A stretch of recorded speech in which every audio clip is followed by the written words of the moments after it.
Please miss, please miss, please miss. Oh, it's blocked! Oh my God, I blocked it! Yeah! Yeah! Oh my God, we're gonna find a way to win this game! No way! Oh! Yes! Wow. That was one of the worst games of my life! Yes! Come on!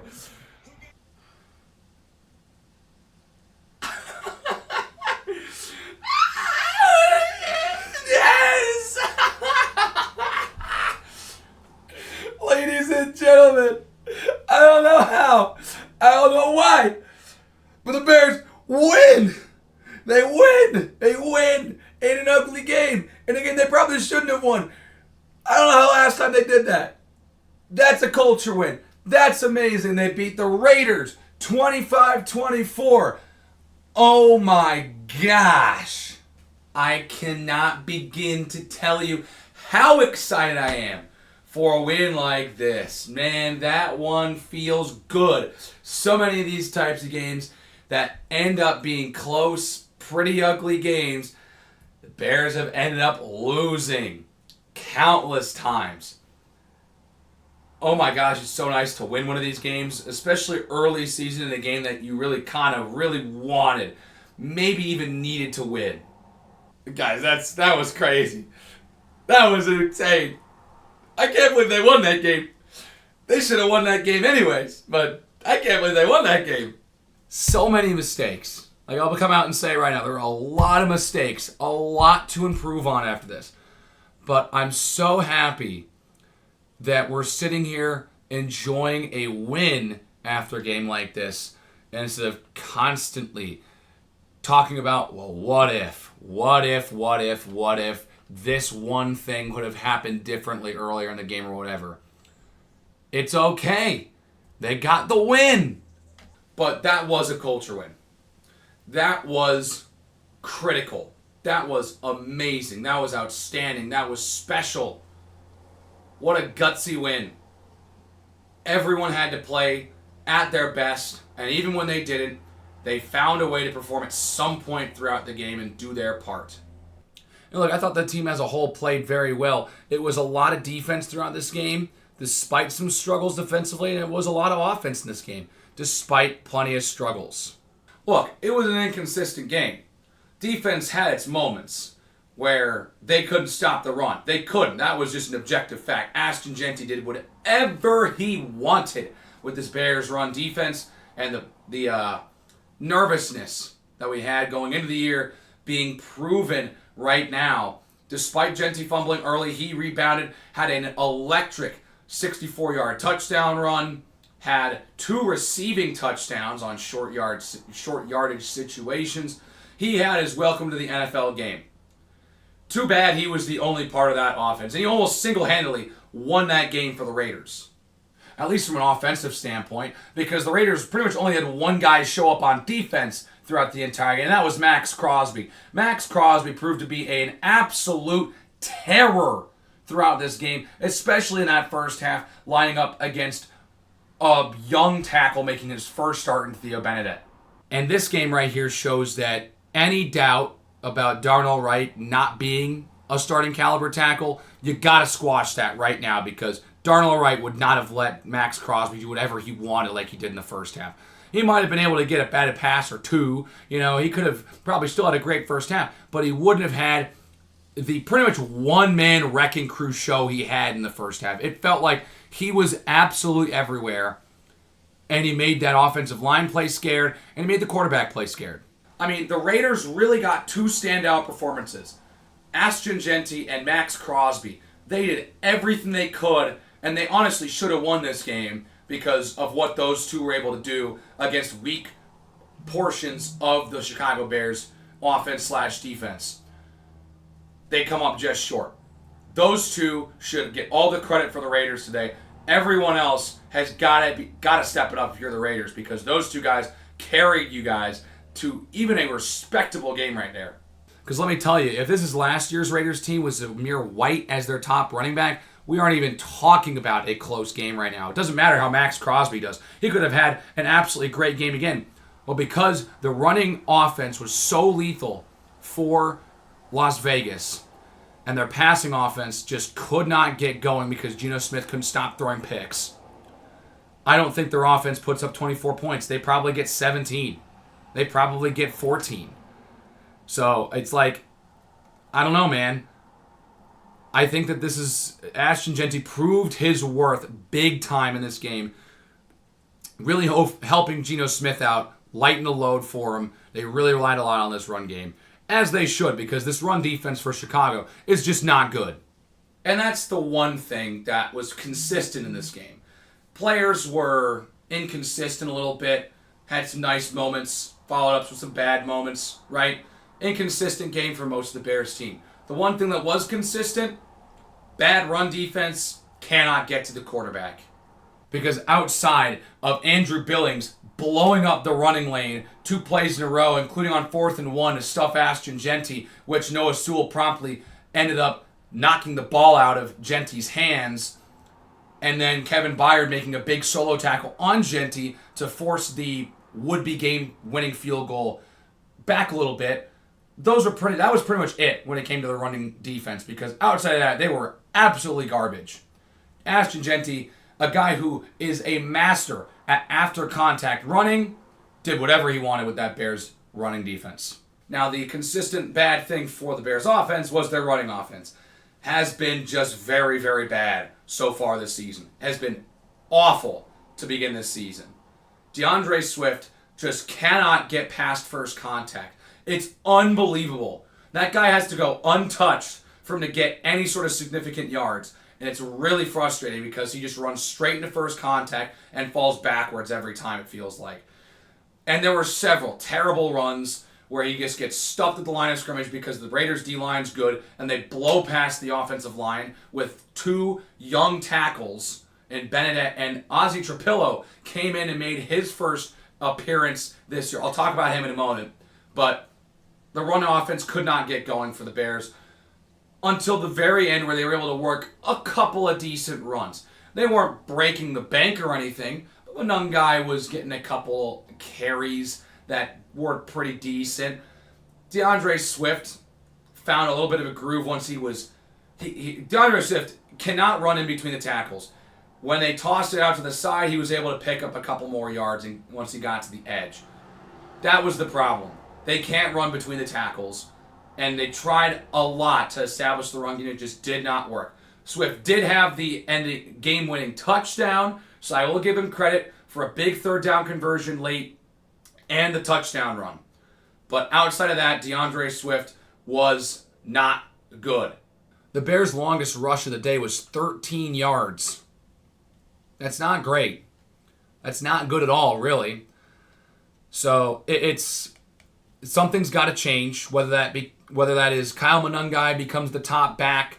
There's a lot of things you got to address because DeAndre Swift picked it up a little bit around this time last year. He started to get a little better. So he's got to find a way to step up his game quickly, or I think that Ben Johnson should turn to Kyle Monangai, a guy who it was clear, even though he didn't get a ton of carries, he was probably a bit tougher to bring down than DeAndre Swift. I'd also where's Roschon Johnson, by the way, too? That's a guy who falls forward. If you need a yard or two in between the tackles, that's what the Bears did last year, and in 2023, they handed it off to Roschon Johnson. I don't know where he's gone and what his role on this team is anymore, but it feels like he should get a carry or two in these short yardage, 3rd and short scenarios. But that's just me. Again, as I kept saying last year, these types of concerns and these types of complaints would evidently be drowned out by the fact that they ended up winning, and they were amplified by the fact that they lost a lot last year. But because they won this game, we're going to kind of ignore it a little bit, but we should still be concerned about the running offense. All right, enough complaining. You've heard me complain enough about this team over the years. Let's get some praise going, because, oh man, do I have a lot of praise for this team right now. The offense rebounded in a really nice way. Haven't seen that a lot out of this team. When they have a bad offensive performance to start, they haven't been a team to kind of rebound and make good halftime adjustments. That changed in this game. Well, could they have played better in the second half? Yes. That's a fair criticism.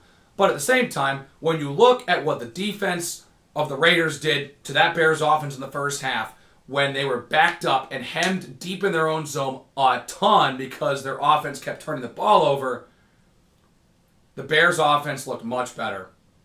They were able to work a touchdown drive off the Tyreek Stevenson pick. I'll get to that in a minute. And that was huge because with how many possessions they had that started in Raiders territory, only to settle up for field goals or no points, to get a touchdown there to open the second half was very, very nice. And of course, they led that game-winning drive at the end when they needed a touchdown and only had one to show for it for the entire game. They led a game-winning drive. I mean, that was insane.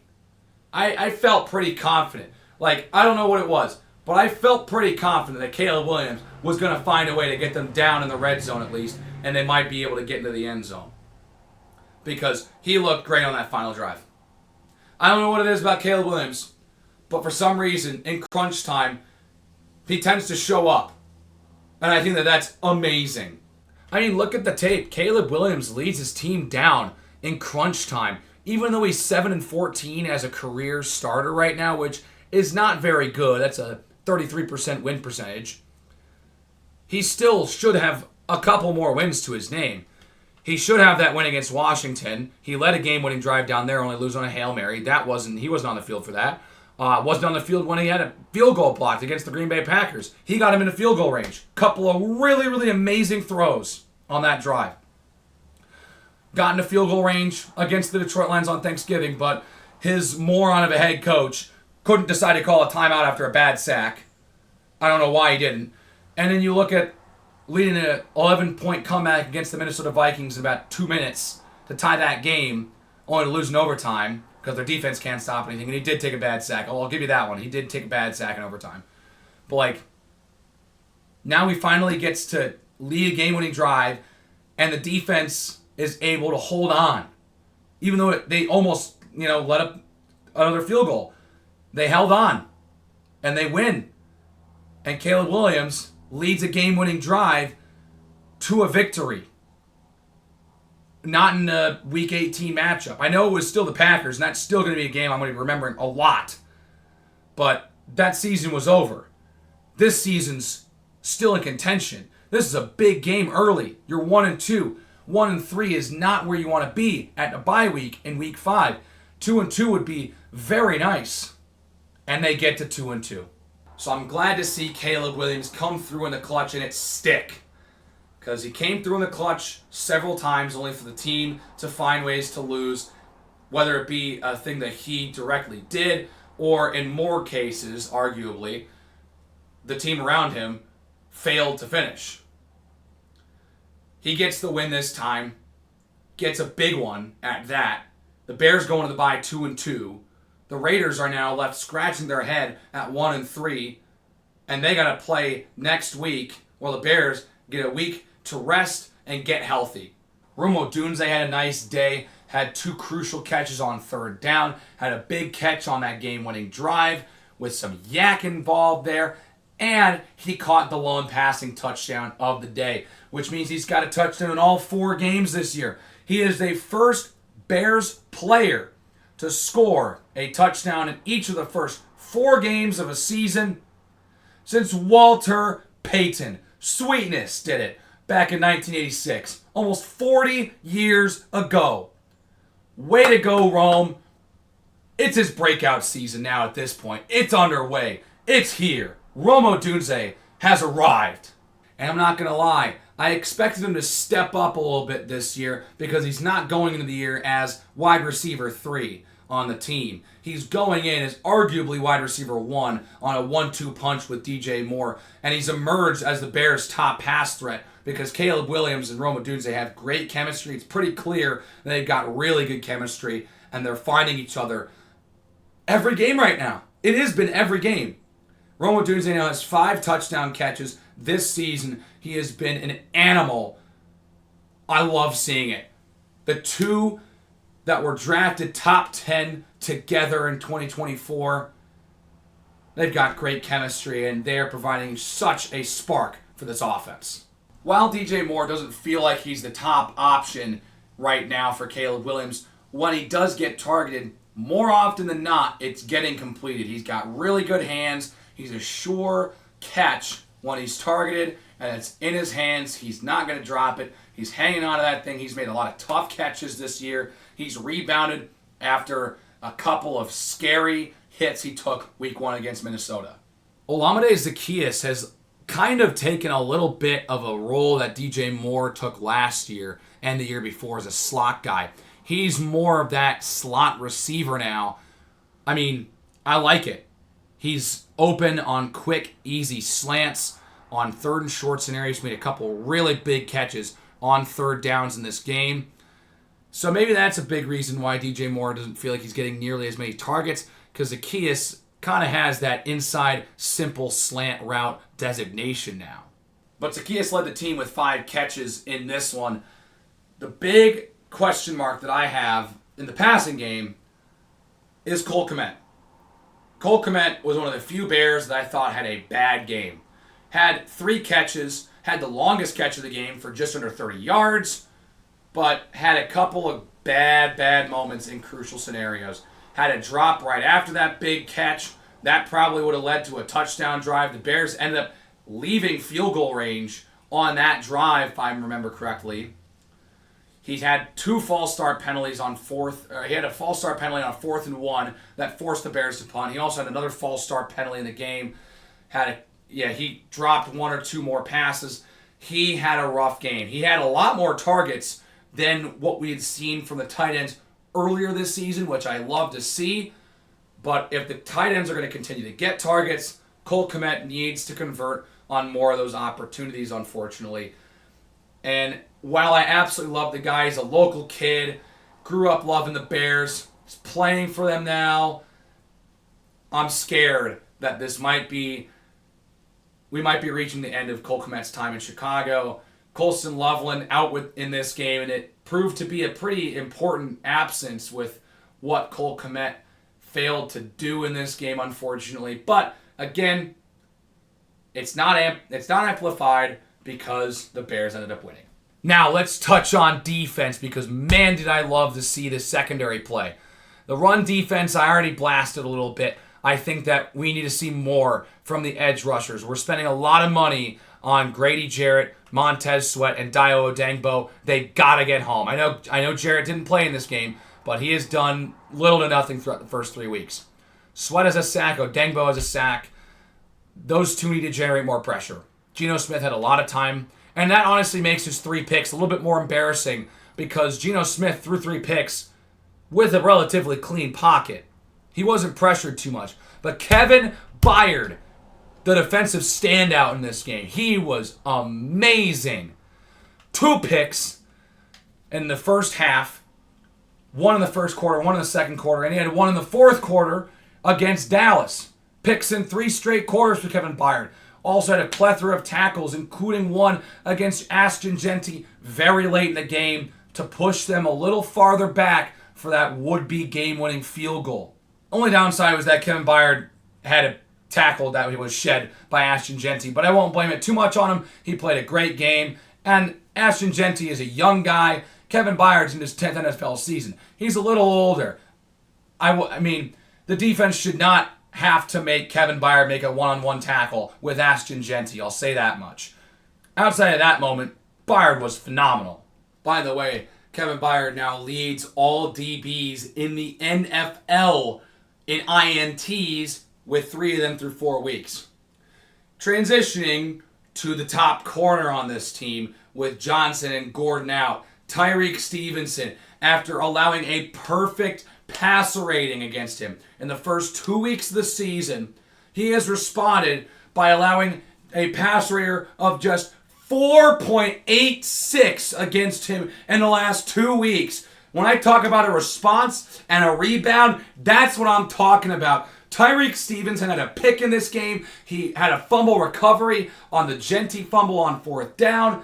He is not allowing anything right now, and I love to see how he's stepping up after, again, a rough start and this city criticizing him for poor play.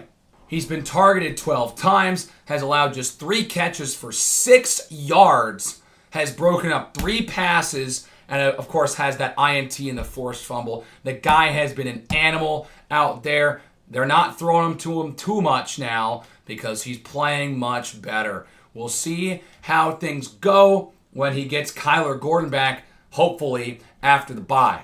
Stevenson has stepped up in the absence of Johnson and Gordon. I keep forgetting this defense is missing their top 2 corners and their top linebacker, and they had 8 takeaways in their last 2 games.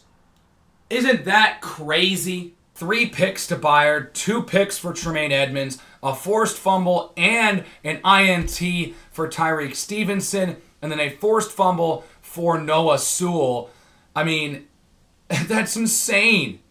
I mean, it's unbelievable.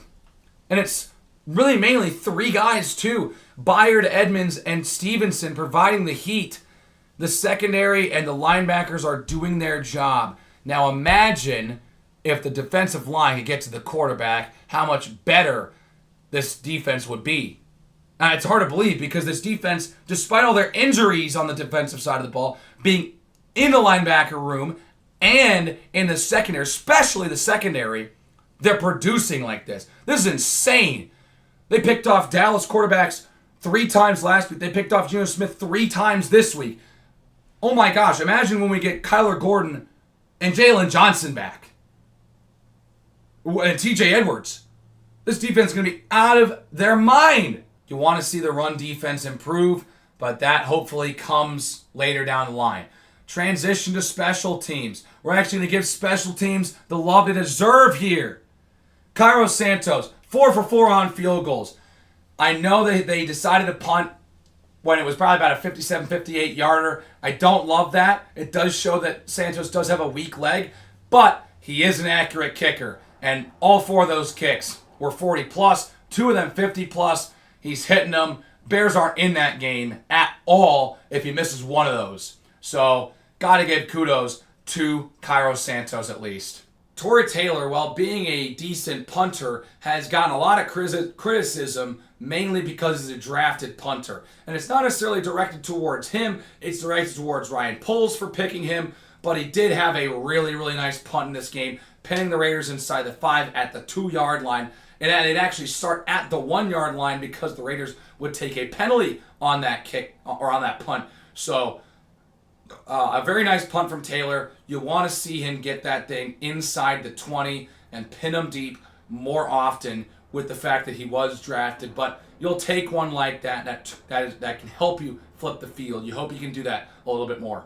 And finally, we get to talk about the guy who won the game for the Bears. It's Josh Blackwell, the special teamer who has been amazing for this team over the last couple of games, last 5 games really. Because remember, he was the one who returned that fake out punt return touchdown against the Packers in Week 18 last season. And then he comes through with one of the biggest special teams plays in the last couple of years. Again, with a blocked field goal. The Bears haven't blocked a field goal in a couple of years, but that wasn't super important when they did.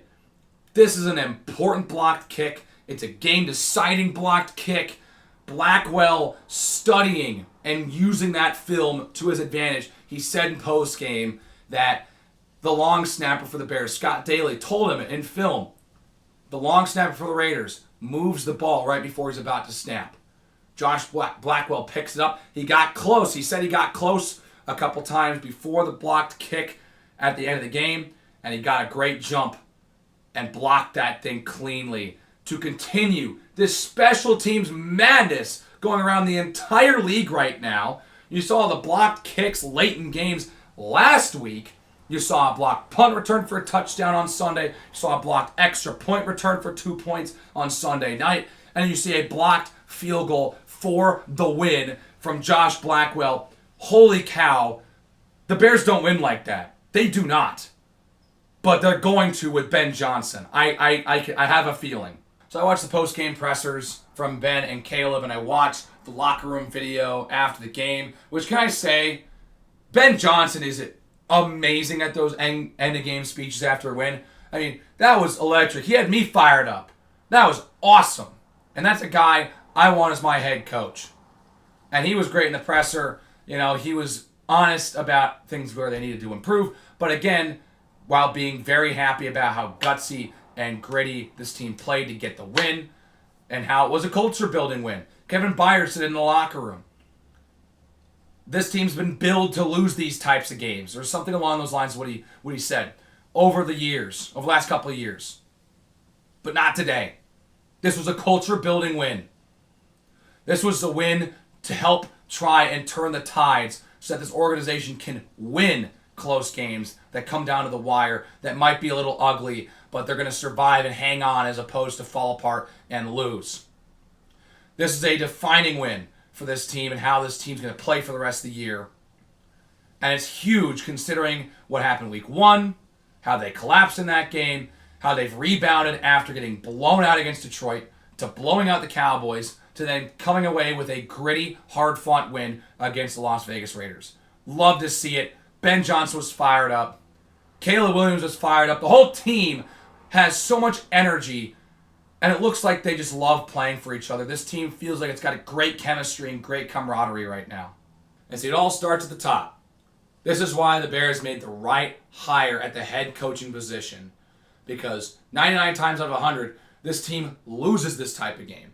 But for them to rally after a bad collapse and getting humiliated, both by divisional opponents, and to respond with a great offensive showing and a bounce-back defensive showing to a very gritty, hard-fought, ugly type of win, it's huge. You can criticize the offense, defense, whatever you want. The fact of the matter is, they won. They haven't won these types of games very much in the last half decade. So if you're going to complain about a win like this, maybe hold it off for right now. Because guess what? Doesn't really matter. They ended up winning the game. There's some things to improve on. Absolutely. But how many times in the last 5 years have the Bears had an ugly type of game like this and won? Not very many. This is a big win going into the bye week. They're 2-2. They get to rest up, and they get to look forward to Washington in 2 weeks. Look, we all knew that the Week 5 bye was most likely going to be bad luck of the draw, tough, and they might be pretty injured towards the end of the year. But right now, Week 5 bye sounds pretty nice with how injured this defense and this team as a whole is. Darnell Wright was out. Colston Loveland was out after a nice game against Dallas, so they were just hurt. But you got Gordon and Edwards. Gordon hasn't played at all. Edwards played one half and re-injured and re-aggravated whatever he was hurt with. And it's like, this team has a chance to get healthy. Jalen Johnson played a half against Detroit, and again, he also re-aggravated whatever was bothering him. Looks like he's getting surgery, and it looks like he'll be back for the second half of the year. Fingers crossed. But this is a great chance for this team to get healthy, because, man, do they need it. Not a lot of their offensive stars have been hurt. Loveland and Wright, the new ones, hopefully they can get healthy before they're getting against Washington. But I'm really happy because the defense hopefully will get healthy. Kyler Gordon gets 2 more weeks to heal from the injury after not playing for the first 4 games. Edwards gets in there 2 weeks. I mean, this is going to be really nice for some of these defensive stars to get healthy. This team had a lot of heart, and they needed to have a lot of belief in themselves to win this game. Caleb Williams said after the game, fought on 7 times, get up 8. Keep swinging, and that's what they did. Despite some struggles, and despite falling down 7 times probably, they got up 8, and they found a way to win. A lot of Bears teams in the last 5, 10 years, 10, 15 years have found ways to lose games. It's nice to see them find a way to win a game for a change. And Caleb Williams performed well in the clutch. I mean, on 3rd down to start the second half, he was pressured in the pocket. Maybe one of the best throws he's made as a pro. With the pocket collapsing, stayed calm, and delivered a dot to Odunze for a touchdown. That was such an impressive play from the quarterback. I love seeing that. Of course, the blocked field goal, all the takeaways. And then, of course, Caleb Williams leading the game-winning drive. He finally, was able to escape the pressure. I mean, he admitted that Max Crosby was probably the best player he's played against in his career so far with the way that he played. The fact they were able to find an answer, and the answer, funnily enough, was taking Theo Benedette and moving him from right tackle to left tackle and putting in the rookie Ozzie Trapillo. And he played well against Max Crosby. Max Crosby was nowhere near as lethal and destructive as he was in the first half. Trapillo proved to be a big-time addition to this team in the second half, and he's proving his mainstay on this roster. I'd love to see him play in 2 weeks, but we'll see if he ends up being a backup still for Braxton Jones and Darnell Wright, or if he decides to get the nod if Darnell Wright is still hurt by that time. 3 more stats before you head out. Ben Johnson is now 1-1 on the road on Sundays as a head coach for the Chicago Bears. Matt Eberflus was 0-18 on Sunday road games. He only ever won road games on Mondays or on Thursdays. Ben Johnson's already better than Matt Eberflus in that way. In 4 games. Number 2. This is the first time the Bears allowed 24 or more points and win the football game since the day after Christmas in 2021 when they beat the Seattle Seahawks on the road against Pete Carroll, who also was coaching the Raiders in this game. Funnily enough, that was Nick Foles delivering that win with Matt Nagy still as the head coach for the Chicago Bears. Final stat for you before you go. This was the 800th win in Bears franchise history. Crazy to think that this team has eclipsed 800 wins as a team. I know that comes with longevity, but it's still a milestone win in that department as well. Great win, guys. Let's go into the bye, get healthy, and let's go beat Jane Daniels and the Washington Commanders on Monday Night Football in 2 weeks. And so that's it. I should let you get back to your day. Hope you enjoyed this one. Give it a like if you enjoyed hearing me ramble along about good things happening to the Bears. Hit that subscribe button if you really like that thought and want to see more from me. Maybe that helps me out a lot. Maybe. It probably does. It does. You should do it. And then keep the conversation going down in the comment section below. Make sure that you let me know what you think about this big-time win for the Chicago Bears. Enjoy the bye week. It's time for Cubs playoff baseball. I'll see you next time.